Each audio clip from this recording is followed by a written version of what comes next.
ಕಥೆಯು ಜೋರಾಗಿ ಮಳೆ ಬರುತ್ತಿದ್ದ 2 ಬೆಟ್ಟಗಳ ಮಧ್ಯೆ ಇದ್ದ ಒಂದು ಹಳ್ಳಿಯಿಂದ ಶುರುವಾಗತ್ತೆ. ಈ ಜಾಗದ ವಿಶೇಷತೆ ಏನಂದ್ರೆ ಇಡೀ ವರ್ಷ ಇಲ್ಲಿ ಮಳೆ ಬರ್ತಾನೆ ಇರುತ್ತೆ. ಇಲ್ಲಿನ ಜನರು ಖುಷಿಯಿಂದ ವ್ಯವಸಾಯವನ್ನು ಮಾಡ್ತಾ ಮತ್ತೆ ಅವರ ಮಕ್ಕಳು ಹಾಗೂ ಸಂಸಾರದ ಜೊತೆ ಖುಷಿಯಿಂದ ಜೀವನ ನಡೆಸ್ತಿರ್ತಾರೆ. ಅರೆ ವಾಹ್, ಈ ವರ್ಷನೂ ನಮ್ಗೆ ಒಳ್ಳೆ ಫಲ ಸಿಕ್ಕಿದೆ. ನೋಡು ಕಮಲಾ, ಈ ವರ್ಷ ಬಿಟ್ಟು ಸಿಟಿಯಿಂದ ಇಲ್ಲಿಗೆ ಬಂದ್ರೆ ನಾನು ಅವನಿಗೆ ಒಂದು ಹೊಸ ಬೈಕ್ ಅನ್ನ ಕೊಡಿಸ್ತೀನಿ. ಖಂಡಿತ, ನೋಡ್ತಾ ಇರಿ ನಮ್ಮ ಮಗಂಗೆ ಎಷ್ಟು ಖುಷಿ ಆಗತ್ತೆ ಅಂತ. ಅವನಿಗೆ ತುಂಬಾ ದಿನದಿಂದ ಬೈಕ್ ತಗೊಳಕ್ ಆಸೆ ಪಡ್ತಾ ಇದ್ದ. ಸರಿಯಾಗಿ ಹೇಳ್ದೆ ನೀನು. ನಮ್ಮಗ ಬಿಟ್ಟು ತುಂಬಾನೇ ಬುದ್ಧಿವಂತ ಕಣೆ. ಅವನ್ ಇಲ್ಲಿವರೆಗೂ ಇದನ್ ಕೊಡ್ಸಿ ಅಂತ ನಮ್ಮ ಹತ್ರ ಆಟನೇ ಮಾಡಿಲ್ಲ.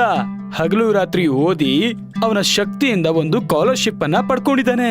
ಅದರಿಂದ ಅವನು ಸಿಟಿಲಿ ಓದಕ್ ಹೋದ. ಇವತ್ ನೋಡು, ನಾನ್ ನನ್ನ ಸಾಲವನ್ನ ಪೂರ್ತಿಯಾಗಿ ತೀರಿಸಿ ಅದರಲ್ಲಿ ಉಳಿಯುವಂತ ಹಣವನ್ನ ಬಿಟ್ಟುಗೋಸ್ಕರ ಒಂದು ಬೈಕ್ ಅನ್ನ ತಗೊಂಡ್ ಬರ್ತೀನಿ. ಖಂಡಿತ ರೀ, ಇದೊಂದು ಒಳ್ಳೆ ಸಂತೋಷದ ವಿಚಾರ. ನೀವು ಬೇಗ ಹೋಗಿ ಎಲ್ಲ ವ್ಯವಹಾರವನ್ನ ಮುಗಿಸ್ಕೊಂಡು ಬೇಗ ಹಣ ತಗೊಂಡ್ ಬಂದ್ಬಿಡಿ, ಆಗ ಎಲ್ಲ ಸರಿ ಹೋಗತ್ತೆ. ಆದ್ರೆ ಎಷ್ಟು ಖುಷಿ ಆತ್ಮವಿಶ್ವಾಸದಿಂದ ರಮಾಕಾಂತ್ ಮನೆಯಿಂದ ಹೊರಗೆ ಹೊರಟ್ನೋ, ಅದೇ ಆತ್ಮವಿಶ್ವಾಸದಲ್ಲಿ ಅವನು ಹೋಗಿದ್ದ ಮನೆಯಲ್ಲಿ ಒಂದು ಘಟನೆ ನಡೀತು. ಏನು, ಇನ್ನು 7 ವಾರದಷ್ಟು ಸಾಲ ಉಳಿದಿದ್ಯಾ? ಹೌದು ರಮಾಕಾಂತ್ ಅವ್ರೆ, ನಿಮ್ದಿನ್ನು ಸಾಲ 7 ವಾರದಷ್ಟು ಬಾಕಿ ಇದೆ. ಆದ್ರೆ ಇದು ಹೇಗಾಗೋಕ್ ಸಾಧ್ಯ? ನಾನು ಎಲ್ಲಾ ವಾರನೂ ತೀರ್ಸಿದ್ನಲ್ಲ ನಿಮ್ಗೆ. ಇಲ್ಲಿ ನೋಡಿ, ನಾನು ಕೊನೆ ವಾರದ್ದು ಸಹ ಬರ್ದಿಟ್ಟಿದ್ದೀನಿ. ಹಾಗಾದ್ರೆ ತೋರ್ಸಿ. ಅರೆ ಇದೇನಿದು? ಇದ್ರಲ್ಲಿ ಬರೀ ಲೆಕ್ಕ ಮಾತ್ರ ಇದೆ, 1 2 3. ಆದ್ರೆ ಇದು ಯಾವ್ದ್ರದ್ದು ಅಂತ ಯಾರಿಗ್ ಗೊತ್ತು? ಇದು ಏನಂತ ಯಾರಿಗ್ ಗೊತ್ತಾಗತ್ತೆ? ಇದ್ರಲ್ಲಿ ಯಾವ ತಾರೀಖು ಇಲ್ಲ, ಮತ್ತೆ ನನ್ನ ಸಹಿ ಕೂಡ ಇದ್ರಲ್ಲಿ ಇಲ್ಲ. ನಾನಿದನ್ನ ಹೇಗ್ ಒಪ್ಕೊಳ್ಳಿ ಸರಿ ಇದೆ ಅಂತ? ಆದ್ರೆ ನೀವು ತಾನೇ ಹೇಳಿದ್ರಿ ಇನ್ನು ಒಂದೇ 1 ವಾರ ಉಳಿದಿದೆ ಅಂತ ಸಾಲ ತೀರೋಕೆ. ಏನು ನಾನು ಹೇಳಿದ್ನ? ಯಾವಾಗ? ತಹಶೀಲ್ದಾರರ ಮಾತು ಕೇಳಿ ರಮಾಕಾಂತ್ಗೆ ದಿಗ್ಭ್ರಮೆ ಆಗತ್ತೆ. ಅವನ್ಗೆ ಗೊತ್ತಾಗತ್ತೆ ಅವನ್ಗೇನೋ ಮೋಸ ಆಗ್ತಾ ಇದೆ ಅಂತ. ಏನೋ, ನನ್ನನ್ಯಾಕೆ ನೀನ್ ಈ ರೀತಿ ನೋಡ್ತಾ ಇದ್ಯಾ? ನಾನ್ ಯಾವುದೇ ರೀತಿ ತಪ್ಪು ಮಾಡಿಲ್ಲ. ಬದಲಾಗಿ ನನ್ನ ಹತ್ರ ನಿನ್ನ ಸಾಕ್ಷಿ ಇರುವಂತ ಕಾಗದಾನೇ ಇದೆ. ಅದರಲ್ಲಿ ಬರ್ದಿರೋದೇನಂದ್ರೆ ನಾನ್ ಬರೀ 2 ವಾರದ ಕೊಟ್ಟಿದ್ದೀನಿ, ಇನ್ನೂ 7 ವಾರದಷ್ಟು ಬಾಕಿ ಇದೆ ಅಂತ. ಅದನ್ನ ನಾನು ಆದಷ್ಟು ಬೇಗ ತೀರಿಸ್ತೀನಿ ಅಂತಿದೆ. ಆದ್ರೆ ನೀವೇ ತಾನೇ ಹೇಳಿದ್ರಿ ಆ ಕಾಗದ ಬಂದು ಪೂರ್ಣ ಕಾಗದ ಅಂತ. ಸಾಲ ಪೂರ್ಣನಾ? ಅಯ್ಯೋ ರಮಾಕಾಂತ್, ಏನಾದ್ರೂ ನಿನ್ ದಡ್ಡನ ಹೇಳಪ್ಪ. ಯಾವ ರೀತಿ ಪೂರ್ಣ ಆಗುತ್ತೆ? ನೋಡು, ನನಗನ್ಸುತ್ತೆ ನಿನಗೆ ತಲೆ ಕೆಟ್ಟಿದೆ ಅಂತ. ನೀನೀಗ ಇದ್ರ ಕತೆ ಬಿಡು. ನಾನ್ ನಿನಗೆ ಹೇಳಿದೆ ತಾನೆ, ಒಂದ್ಸಲ ನೀನು ಈ ಪತ್ರನ ಓದು ಅಂತ. ಆದ್ರೆ ನಿನಗೆ ಓದಕ್ಕೆ ಬರಲ್ವಲ್ಲ. ನೀ ನನ್ನನ್ನ ನಂಬಿ ಅದ್ರ ಮೇಲೆ ಸಹಿ ಹಾಕ್ತೆ. ಈಗ ನೀನ್ ಅದನ್ನ ಸುಳ್ಳು ಅಂತ ಬಂದು ಹೇಳ್ತಾ ಇದೆಯಾ ನನ್ನ ಹತ್ರ? ಇದು ಸರಿಯಲ್ಲ ರಮಾಕಾಂತ್. ಹೋಗಿಲ್ಲಿಂದ. ಮತ್ತೆ ಮುಂದಿನ ವಾರ ದುಡ್ಡು ಕೊಡೋದಕ್ಕಿಲ್ಲಿ ಬಂದ್ಬಿಡು. ಅರ್ಥ ಆಯ್ತಾ? ಹೋಗೋ. ತಹಶೀಲ್ದಾರ್ನ ಮಾತು ಕೇಳಿ ರಮಾಕಾಂತ್ಗೆ ತುಂಬಾನೇ ಬೇಜಾರಾಗ್ಬಿಡತ್ತೆ. ರಮಾಕಾಂತ್ ಅನಕ್ಷರಸ್ಥರಾಗಿದ್ದ ಕಾರಣ ತಹಶೀಲ್ದಾರ್ ಅವನಿಗೆ ಮೋಸ ಮಾಡ್ತಿದ್ದಾನೆ ಅಂತ ಗೊತ್ತಾಗತ್ತೆ. ಆದ್ರೆ ಈಗ ಅವನ್ ಏನೋ ಮಾಡೋ ಪರಿಸ್ಥಿತಿನಲ್ಲಿ ಇರ್ಲಿಲ್ಲ. ಅಯ್ಯೋ, ಇದೇನ್ರಿ ಹೇಳ್ತಿದ್ದೀರಾ ನೀವು? ತಹಶೀಲ್ದಾರರು ನೋಡಿದ್ರೆ ಇನ್ನು 7 ತಿಂಗಳು ನಿಮ್ ಕೆಲ್ಸ ಬಾಕಿ ಇದೆ ಅಂತ ಹೇಳ್ತಾ ಇದ್ದಾರೆ. ಇದು ಹೇಗೆ ಸಾಧ್ಯ ರೀ? ನಿಮ್ ಕೆಲ್ಸಗಳೆಲ್ಲ ಸರಿಯಾದ ಸಮಯದಲ್ಲೇ ಪೂರ್ತಿ ಆಗಿತ್ತಲ್ವಾ? ಆದ್ರೆ ಹೇಗಿದು? ನಮಗೆ ಮೋಸ ಆಗಿದೆ ಕಮಲಾ. ಅವ್ರು ನನಗೆ ಮೋಸ ಮಾಡ್ತಿದ್ದಾರೆ. ನಮ್ಮ ಒಳ್ಳೆತನವನ್ನ ಬಳಸ್ಕೋತಿದ್ದಾರೆ. ಎಲ್ಲ ಹಾಳಾಗೋಯ್ತು. ಈಗ ನಾನು ಬಿಟ್ಟುಗೋಸ್ಕರ ಏನೂ ಮಾಡಕ್ಕಾಗಲ್ಲ. ಅಸಹಾಯಕ ರಮಾಕಾಂತ್ ಆ ತಹಶೀಲ್ದಾರ ಮಾತುಗಳಿಂದ ತುಂಬಾನೇ ನೊಂದ್ಕೊಳ್ಳೋ ಹಾಗಾಗಿತ್ತು. ಅವನ ಮಗನಿಗೋಸ್ಕರ ಏನಾದ್ರೂ ಮಾಡ್ಲೇಬೇಕು ಅಂತ ಅಂದ್ಕೊಂಡಿದ್ದ. ಆದ್ರೆ ಅವನ ಕನಸುಗಳೆಲ್ಲ ನುಚ್ಚು ನೂರು ಆದಂಗ ಆಯ್ತು. ಇದೇ ಯೋಚನೆಯಿಂದ ಹಗಲು ರಾತ್ರಿ ಅವನು ನಿದ್ದೆಗೆಡೋ ಹಾಗಾಯ್ತು. ಇದೇ ಯೋಚನೆನಲ್ಲಿದ್ದ ರಮಾಕಾಂತ್ ಒಂದು ದಿನ ಜೋರಾದ ಮಳೆ ಬರ್ತಿದ್ದಾಗ ಅವನಿಗೆ ಅರಿವೇ ಇಲ್ಲದೆ ನದಿ ಕಡೆಗೆ ಹೋಗ್ತಾನೆ. ಎಲ್ರು ಮೋಸ್ಗಾರರು ನನ್ನನ್ನ ಬಳಸ್ಕೋತಿದ್ದಾರೆ. ನಾನ್ ನನ್ನ ಮಗನ್ಗೋಸ್ಕರ ಒಂದು ಹೊಸ ಬೈಕ್ ತಗೋಬೇಕು ಅಂತಿದ್ದೆ. ಆದ್ರೆ ಆ ಸಾಲ ಕೊಟ್ಟು ನನಗೆ ಮೋಸ ಮಾಡ್ಬಿಟ್ಟ. ದೇವ್ರೇ! ಅಚಾನಕವಾಗಿ ಜೋರಾದ ಮಳೆ ಬರ್ತಿರುವಾಗ ನದಿಯಲ್ಲಿ ಒಂದು ದೊಡ್ಡ ಸುಳಿ ಸೃಷ್ಟಿಯಾಗ್ಬಿಡತ್ತೆ. ಅರೆ ಇದೇನಿದು? ಇದು ಒಳ್ಳೆ ಆವಿನ ತರ ಯಾಕೆ ಈ ರೀತಿ ಕುಣಿತಾ ಇದೆ? ನನಗೇನಾದ್ರೂ ಇದು ಕನಸಾ ಏನೋ? ಇಲ್ಲ, ನೀನ್ ಯಾವುದೇ ಕನಸನ್ನು ಕಾಣ್ತಿಲ್ಲ. ಅರೆ ಇದೇನಿದು? ಈ ಧ್ವನಿ ಎಲ್ಲಿಂದ ಬರ್ತಾ ಇದೆ? ಈಗ ನನ್ನ ಕಿವಿನೂ ಕೂಡ ಕನಸು ಕಾಣ್ತಿದ್ಯಾ? ಇಲ್ಲ, ಇದು ಕನಸಾಗಕ್ಕೆ ಸಾಧ್ಯ ಇಲ್ಲ. ಹಾಗಾದ್ರೆ ಯಾರದು? ಯಾರೇ ಆದ್ರೂ ದಯವಿಟ್ಟು ನನ್ನ ಮುಂದೆ ಬನ್ನಿ. ಆಗ ಆ ನದಿನಲ್ಲಿ ಸೃಷ್ಟಿಯಾಗಿದ್ದ ಚಕ್ರವು ಜೋರಾಗಿ ಮೇಲಕ್ಕೆ ಬಂದು ಒಡೆದು ಹೋಗುತ್ತೆ. ರಮಾಕಾಂತ್ ಮುಖಕ್ಕೆ ಎರ್ಚತ್ತೆ. ಅವನು ಕಣ್ಬಿಟ್ಟು ನೋಡಿದಾಗ ಒಂದು ಅಪ್ಸರೆ ಅಲ್ಲಿ ನಿಂತಿರ್ತಾಳೆ. ಅರೆ ಇದೇನಿದು, ನೀವ್ಯಾರು? ನಾನೊಬ್ಬ ಸಾಕ್ಷರತೆಯ ಅಪ್ಸರೆ. ನಾನು ಈ ಜಾದುವಿನ ದೋಣಿಯಲ್ಲಿ ಎಲ್ಲರಿಗೂ ಶಿಕ್ಷಣವನ್ನು ನೀಡ್ತೀನಿ. ಇದರಿಂದ ಎಲ್ಲರೂ ವಿದ್ಯೆಯನ್ನು ಕಲಿತಾರೆ. ಏನು, ದೋಣಿ ಸ್ಕೂಲಾ? ಹಾಗಾದ್ರೆ ಹೋಗಿ ಮಕ್ಕಳಿಗೆ ಹೇಳ್ಕೊಡು. ನನಗೆ ಯಾಕೆ ತೊಂದರೆ ಕೊಡ್ತಾ ಇದ್ಯಾ? ನಾನು ಯಾಕೆ ಇಲ್ಲಿ ಬಂದಿದ್ದೀನಿ ಅಂದ್ರೆ, ನಿನ್ನಂತಹ ಅನಕ್ಷರಸ್ಥನು ಕೂಡ ನಮ್ಮ ಶಾಲೆಯಲ್ಲಿ ಬಂದು ಓದಿ ಆಗ ನೀನು ತಹಶೀಲ್ದಾರ್ಗೆ ಒಳ್ಳೆ ಪಾಠ ಕಲಿಸಬಹುದು. ನಿನಗೆ ಹೇಗೆ ಗೊತ್ತಾಯ್ತು ಈ ವಿಷಯ ಎಲ್ಲ? ನನಗೆ ಎಲ್ಲ ತಿಳಿದಿದೆ ರಮಾಕಾಂತ್. ಹೇಗೆ ನೀನು ಕೆಲಸವೆಲ್ಲ ಮುಗಿದಿದ್ರು ಕೂಡ ಇನ್ನು 7 ತಿಂಗಳು ಬಾಕಿ ಇದೆ ಕೆಲಸ ಅಂತ ಆ ಚೀಟಿನಲ್ಲಿ ಬರೆದಿರೋದು. ನೀನು ನನಗೆ ಖಂಡಿತ ಪಾಠವನ್ನು ಕಲಿಸಲೇಬೇಕು. ಖಂಡಿತ ನಾನು ಪಾಠ ಕಲಿಸ್ತೀನಿ. ಆದ್ರೆ ಹೇಗೆ ರಮಾಕಾಂತ್? ಜಗಳ ಮಾಡ್ತೀಯಾ ಅಥವಾ ಹೊಡೆದಾಡ್ತೀಯಾ? ಇದರಿಂದ ಏನ್ ಪ್ರಯೋಜನ? ಏನೂ ಇಲ್ಲ. ಆ ತಹಶೀಲ್ದಾರ್ನ ನೀನ್ ಏನು ಮಾಡಕ್ಕಾಗಲ್ಲ. ಓದೋಕ್ಕೂ ಬರೆಯೋಕ್ಕೂ ಯಾವುದು ಬರಲ್ಲ. ನೀನ್ ವಿದ್ಯೆ ಕಲಿಯೋದ್ರಿಂದ ಅವನಿಗೆ ಒಳ್ಳೆ ಪಾಠವನ್ನ ಖಂಡಿತವಾಗಿ ಕಲಿಸಬಹುದು. ನೀನ್ ವಿದ್ಯೆ ಕಲಿದೇ ಇದ್ರೆ ಇನ್ನೊಬ್ಬ ಯಾರು ನಿನಗೆ ಹೀಗೆ ಮೋಸ ಮಾಡಬಹುದು. ನಿನಗೇನಾದ್ರೂ ನಿನ್ ಜೀವನನ ಚೆನ್ನಾಗಿ ನಡೆಸಬೇಕು ಅಂತ ಇದ್ರೆ ಖಂಡಿತ ನೀನು ವಿದ್ಯೆಯನ್ನು ಕಲಿಲೇಬೇಕು. ಅಪ್ಸರೆ ಮಾತನ್ನು ಕೇಳಿದ್ಮೇಲೆ ರಮಾಕಾಂತನಿಗೆ ವಿದ್ಯೆಯ ಮಹತ್ವ ಏನು ಅಂತ ತಿಳಿಯುತ್ತೆ. ಸರಿ, ನಾನು ಈ ತೇಲ್ತಿರುವಂತ ಸ್ಕೂಲಲ್ಲಿ ಬಂದು ಪಾಠನ ಕಲಿತೀನಿ. ಇದಪ್ಪ ಒಳ್ಳೆ ಮಾತಂದ್ರೆ. ನೋಡ್ತಾ ಇರೋ, ಈ ವಿದ್ಯೆ ಕಲಿಯೋದ್ರಿಂದ ಇನ್ನು 15 ದಿನದಲ್ಲಿ ನೀನ್ ಹೇಗ್ ಬದಲಾಗ್ತೀಯ ಅಂತ. ಸರಿ, ಬಾ ಒಳಗ್ ಬಾ. ದೋಣಿಯಿಂದ ಮಾಡಿದ ಶಾಲೆಯೊಳಗೆ ರಮಾಕಾಂತ್ ಹೋಗ್ತಾನೆ. ಅವನ ಶಾಲೆ ಒಳಗೆ ಅಕ್ಷರಗಳು ಹಾಗೂ ಕಥೆಗಳನ್ನು ಬರೆದಿರುವ ಪುಸ್ತಕಗಳೆಲ್ಲ ಗಾಳಿನಲ್ಲಿ ತೇಲ್ತಾ ಇದ್ವು. ಪೆನ್ಸಿಲ್ ಮತ್ತೆ ಪೆನ್ಗಳು ಮನುಷ್ಯರ ತರ ಮಾತಾಡ್ತಾ ಇದ್ವು.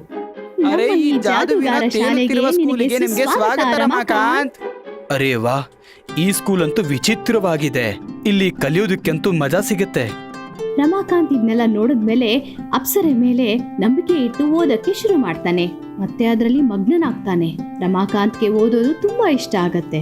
ದಿನಾಗ್ಲೂ ಅವನು ನದಿ ದಡಕ್ಕೆ ಹೋಗೋದು ಮತ್ತೆ ಓದಿ ಓದಿ ಒಳ್ಳೆ ವಿದ್ಯಾವಂತನಾಗಕ್ ಶುರುವಾದ. ಎಷ್ಟಿಷ್ಟ ಅಂದ್ರೆ ನಿದ್ದೆನಲ್ಲೂ ಸಹ ಓದ್ತಾ ಇದ್ದ. ಮೇಲೆ ನೋಡುತ್ತಿರುವಾಗ ನಾವು ಹೇಳಬೇಕಾಗಿರೋದು ಆಕಾಶ. ಜಲದ ಸಮಾನಾರ್ಥಕ ಪದ ಬಂದು ನೀರು. ಅಯ್ಯೋ, ಇವ್ರು ಏನ್ ಈ ತರ ಮಾತಾಡ್ತಿದ್ದಾರೆ? ನಿದ್ದೆನಲ್ಲಿ ನೀರು, ಜಲ, ಆಕಾಶ, ಇವ್ರು ಹುಷಾರಾಗಿದಾರೋ ಇಲ್ವೋ? ರಮಾಕಾಂತ್ಗಂತೂ ಒಳ್ಳೆ ಓದಿನ ಭೂತದ ಮೆಟ್ಟದ ಹಾಗೆ ಓದ್ತಾ ಇದ್ದ. ಹೀಗೆ ಓದ್ತಾ ಓದ್ತಾ 15 ದಿನಗಳು ಕಳೆದ್ವು. ಮತ್ತೆ ಆ ದೋಣಿಯ ಜಾದೂಗಾರ ಶಾಲೆಯಲ್ಲಿ ರಮಾಕಾಂತ್ಗೆ ಒಳ್ಳೆಯ ಅಂಕೆಗಳು ಬಂತು. ರಮಾಕಾಂತ್, ನೀನ್ ನಿಜವಾಗ್ಲೂ ಸಾಧನೆ ಮಾಡಿ ತೋರಿಸ್ದೆ. ನೀನೀಗ ಎಲ್ಲ ಕಲ್ತಿದ್ದೀಯಾ.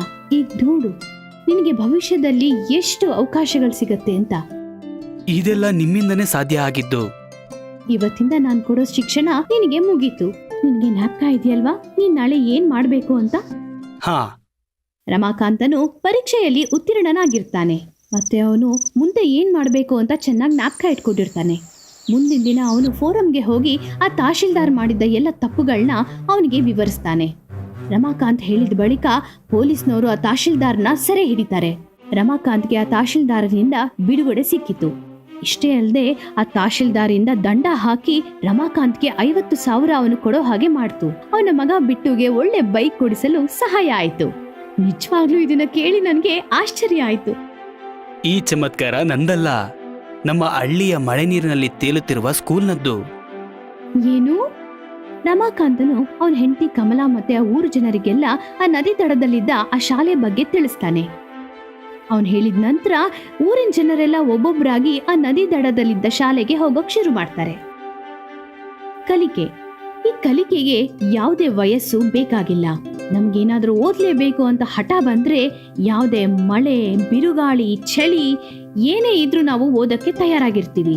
ನಾವ್ ಏನೇ ಮಾಡಿದ್ರೂ ಶ್ರದ್ಧೆ ಹಾಗೂ ಮನಸ್ಸಿಟ್ಟು ಮಾಡ್ಬೇಕು. ನಮ್ಮ ಕನಸುಗಳು ಕೂಡ ನನಸಾಗೋ ಸಾಧ್ಯತೆ ಖಂಡಿತ ಇರತ್ತೆ. ಕಥೆಯು ಒಬ್ಬ ಧನಿಕನಾದ ರೈತ ಗೋಪಿರಾಮ್ ಎಂಬವನ ಬಗ್ಗೆ.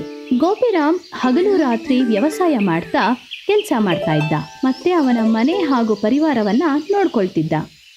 ಅರೇ ರಾಧಾ, ಇಲ್ಲಿ ಕೇಳು. ಹಾ ರೀ, ಹೇಳ್ರಿ. ವಾ, ಏನಿವತ್ತು ತುಂಬಾ ಖುಷಿಯಾಗಿ ಕಾಣಿಸ್ತಿದ್ದೀರಾ? ಅರೆ ರಾಧಾ, ಯಾಕೆ ಖುಷಿಯಾಗಿಲ್ಲ ಹೇಳು? ವಿಷಯನೇ ಆಗಿದೆ. ನಾನಿವತ್ತು ಸಾಲ ಕೊಡ್ತಾರಲ್ಲ ಅವ್ರ ಹತ್ರ ಮಾತಾಡಿದ್ದೀನಿ. ಅವ್ರು ನಮ್ಗೆ ಸಾಲ ಕೊಡೋದಕ್ಕೆ ತಯಾರಾಗಿದ್ದಾರೆ. ಏನು, ನಿಜಾನಾ?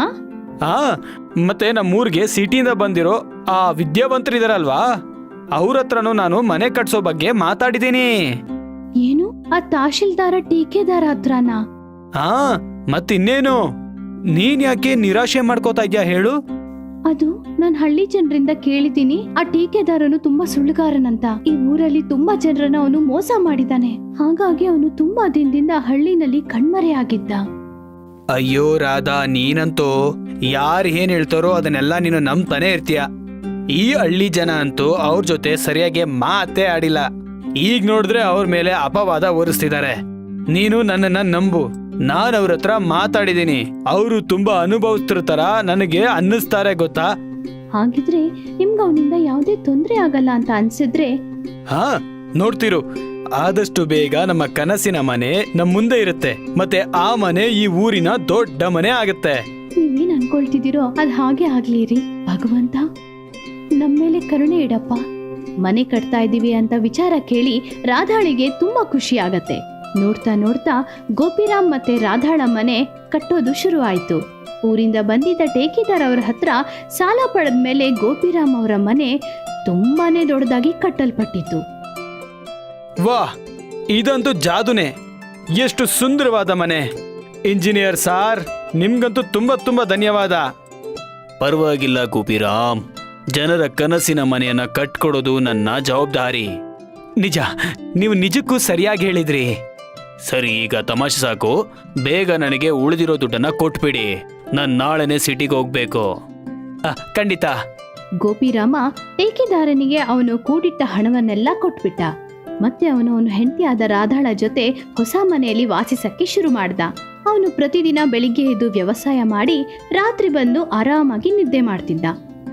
ಆದ್ರೆ ಗೋಪಿರಾಮ ಮತ್ತೆ ರಾಧಾಳ ಈ ಸಂತೋಷ ತುಂಬಾ ದಿನ ಇರ್ಲಿಲ್ಲ. ಒಂದು ದಿನ ಅವರ ಹಳ್ಳಿಯಲ್ಲಿ ಗುಡುಗು ಸಿಡಿಲು ಸಹಿತ ಭಾರಿ ಮಳೆ ಶುರುವಾಯ್ತು. ಏನಪ್ಪಾ ಇಷ್ಟೊಂದು ಮಳೆ, ಅದು ಇಷ್ಟು ಜೋರಾಗಿ, ಮತ್ತೆ ತಾರಸಿಯಿಂದ ನೀರ್ ಬೇರೆ ಸೋರ್ತಿದೆ. ಇಲ್ಲಿ ನೋಡ್ರಿ. ಏನಾಯ್ತು? ನೋಡ್ರಿ, ತಾರಸಿಯಿಂದ ಎಷ್ಟು ಜೋರಾಗಿ ನೀರ್ ಸೋರ್ತಿದೆ. ಅಯ್ಯೋ ದೇವ್ರೆ, ಇದೇನಪ್ಪ ಇದು? ಹೊಸ ಮನೆಯಲ್ಲಿ ಮಳೆ ನೀರು ಸೋರ್ತಿದ್ಯಲ್ಲ. ಆಗ ಒಂದು ಜೋರಾಗಿ ಸಿಡಿಲು ಬಡಿತು. ಆಗ ಅವ್ರ ಮನೆಯ ಮುಂಬಾಗಿಲು ಮುರಿದು ಬಿದ್ದು ಹೋಯ್ತು. ಅಯ್ಯೋ, ಇದೇನಿದು? ಮನೆ ಬಾಗ್ಲೇ ಮುರಿದೋಯ್ತು. ಇದರ ಅರ್ಥ ನೀನ್ ನನಗೆ ಅವನ ಬಗ್ಗೆ ಹೇಳಿದ್ದು ಸತ್ಯನೇ ಕಣೆ. ಆ ಇಂಜಿನಿಯರ್ ದೊಡ್ಡ ಮೋಸಗಾರ. ಅವನ್ ನಮ್ಗೆ ಮೋಸ ಮಾಡ್ಬಿಟ್ಟ. ಓಡು ಇಲ್ಲಿಂದ, ಓಡು. ಗೋಪಿರಾಮ್ ಮತ್ತೆ ರಾಧಾ ಇಬ್ರು ಮನೆಯಿಂದ ಹೊರಗೆ ಹೋಗ್ತಾರೆ. ಮತ್ತೆ ಅವರ ಕಣ್ಮುಂದೆನೆ ಅವರ ಇಡೀ ಮನೆ ನಾಶವಾಗಿ ಬೀಳುತ್ತೆ. ಹೇ ಭಗವಂತ, ಇದೇನಾಯ್ತು? ಈ ಮೋಸನ ನೀನ್ ಯಾಕೆ ನನಗೆ ಮಾಡೋದಕ್ ಬಿಟ್ಟೆ? ಇಲ್ಲಿ ನೋಡಿ, ನೀವು ಗಾಬರಿ ಆಗ್ಬೇಡಿ, ಎಲ್ಲ ಸರಿ ಹೋಗತ್ತೆ. ಹೇಗ್ ಸರಿ ಹೋಗುತ್ತೆ? ನಾವ್ ಕಟ್ಸಿರೋ ಮನೆ ಬಿದ್ದು ಹೋಯ್ತು. ನಾವೀಗ ಬೀದಿಗೆ ಬಂದಿದ್ದೀವಿ. ನೋಡಿ, ನೀವು ಧೈರ್ಯನ್ ಮಾತ್ರ ಕಳ್ಕೊಬೇಡಿ, ಎಲ್ಲ ಸರಿ ಹೋಗತ್ತೆ. ಪಾಪ ಗೋಪಿನಾಥ್ ಮತ್ತೆ ರಾಧಾ ಇಬ್ರು ಭಾರಿ ಮಳೆಯಿಂದ ಬೀದಿಗೆ ಬರ್ತಾರೆ. ಅವರ ಹಳ್ಳಿಲಿದ್ದ ದೇವಸ್ಥಾನದಲ್ಲಿ ಇರಲು ಶುರು ಮಾಡ್ತಾರೆ. ಇವ್ರ ಮನೆ ಬಗ್ಗೆ ಹಳ್ಳಿಲಿದ್ದ ಎಲ್ಲ ಜನರು ಮಾತಾಡಕ್ ಶುರು ಮಾಡ್ತಾರೆ. ಮತ್ತೆ ಜನ ಗೋಪಿರಾಮನ್ ಮೇಲೆ ತಮಾಷೆ ಮಾಡಕ್ಕೆ ಶುರು ಮಾಡ್ತಾರೆ. ಅರೆ, ಎಲ್ಲಿಗೆ ಹೋಗ್ತಿದ್ಯಪ್ಪ? ನಾನು ಮನೆಗೆ ಹೋಗ್ತಿದ್ದೀನಿ. ಏನು? ಏನಂದೆ ನೀನು? ಮನೆಗೆ ಹೋಗ್ತಿದ್ಯಾ? ಆದ್ರೆ ನಿನ್ನ ಆ ಕನಸಿನ ಮನೆ ಮಳೆ ಬಂದಾಗ ಎಲ್ಲ ಬಿದ್ದೋಯ್ತಲ್ಲ. ಇವಾಗ ಯಾವ ಮನೆಗೆ ಹೋಗ್ತಿದ್ಯಪ್ಪ ನೀನು? ನೋಡಿ, ನನ್ನ ಹತ್ರ ಈಗ ಮನೆ ಇಲ್ಲ ಅಂತ ನಿಮಗೂ ಗೊತ್ತು. ಹಾಗಂತ ನೀವು ಈ ರೀತಿ ನನ್ನನ್ನು ಆಡ್ಕೊಳ್ಳೋದು ಒಳ್ಳೇದಲ್ಲ, ತಿಳ್ಕೊಳ್ಳಿ. ಅರೆ ಬಿಡಪ್ಪ, ನಮಗೆ ಕಲ್ಸೋದಕ್ಕೆ ಬರಬೇಡ ಸರಿ ಯಾವುದು ತಪ್ಪು ಯಾವುದು ಅಂತ. ನಾವು ನಿನಗೆ 1000 ಸಲ ಬಡ್ಕೊಂಡ್ವಿ, ಅವನ ಹತ್ರ ನೀನು ಸೇರಬೇಡ ಅಂತ. ನೀನಂತೂ ನನ್ನ ಮಾತೇ ಕೇಳಲಿಲ್ಲ.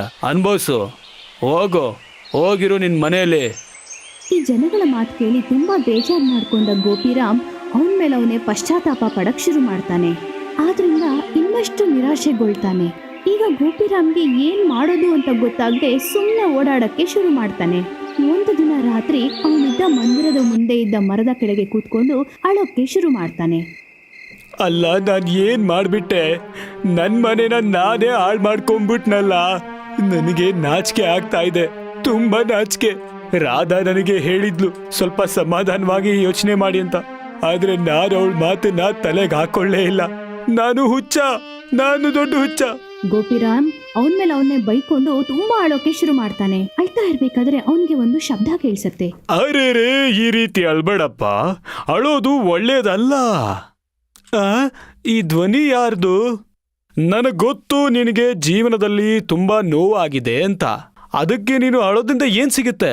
ನೀನಿದನ್ನ ಎದುರಿಸ್ಬೇಕು. ಮತ್ತೆ ಅದೇ ಧ್ವನಿ ಯಾರು? ನೋಡು, ನೀನ್ ಯಾರೇ ಆಗಿರೋ ನನ್ ಮುಂದೆ ಬಂದು ಮಾತಾಡು.